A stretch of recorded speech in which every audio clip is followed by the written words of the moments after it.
My name is Bob Stewart, and as the former director and a faculty member in the E.W. Scripps School of Journalism, I was Mike's colleague as well as his boss. My role as his boss gave me a great deal of insight into Mike as an educator. He had once been a director himself, so he knew a lot about the challenges I faced from time to time. He emphatically would say every once in a while that he never again wanted to be director, given some of what he had been through when he served in that role back in Utah. He also was proactive in sharing with me difficult matters following his own no surprises rule. Mike and I shared a mutual respect that served the School of Journalism very well, I think. As the head of our graduate program, Mike did what many alumni of our doctoral program might have found very challenging, which is to morph from being a student in a graduate program to being the leader of that same graduate program. Mike not only did it effectively, but he did it with both pride and grace. Reverend McDowell referenced in his remarks the message Mike shared with OU's graduate commencement audience about serving others.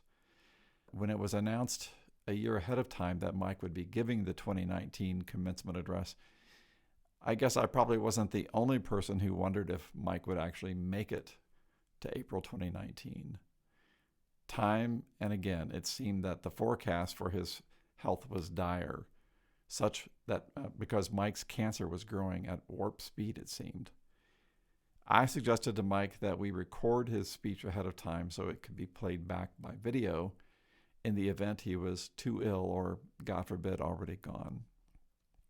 Thankfully, as we all know, Mike did make it, and it was a very, very important moment for him, and we were all very proud of him. As one of Mike's friends, I couldn't help but think of some of the things he must have been pondering given his terminal cancer diagnosis. I know that his relationship with his grandsons was very important to him, and as a grandfather myself, I couldn't help but realize that one of the real tragedies of Mike's impending death was that his grandchildren would miss out on so much granddad love and wisdom. So I made Mike an offer just about a year ago, an offer I'm so glad he accepted. I suggested that we do a series of podcast interviews with me guiding him through a number of aspects of his life and his career. He agreed. To protect both of us from possible COVID exposure, I gave Mike an audio recorder, in fact, this very audio recorder, to record his end of our telephone-based conversations. I recorded my end of those conversations on my own recorder connected to this microphone. After each episode's conversation was recorded, I'd run over to pick up Mike's recorder, which Carolyn would put in a plastic bag and hang on the front doorknob of their house. Then I'd import Mike's and my separate audio files into one program, making it sound like we were in the same studio and not talking on the phone.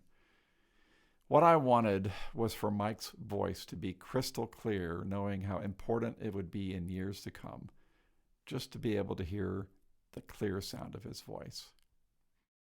Our first episode was posted on the internet in mid-February of 2021.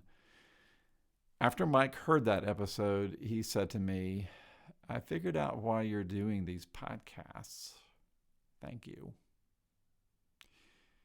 Of course, my response to him was to say thank you, Mike, for being willing to share so candidly about your life. This especially applied to the very last episode we recorded, which focused on his cancer as well as his faith. He gave us a tremendous gift. As many others have said, Mike was a great friend, and I was honored to be among the legions of friends and a permanent card-carrying member of Mike Sweeney's fan club.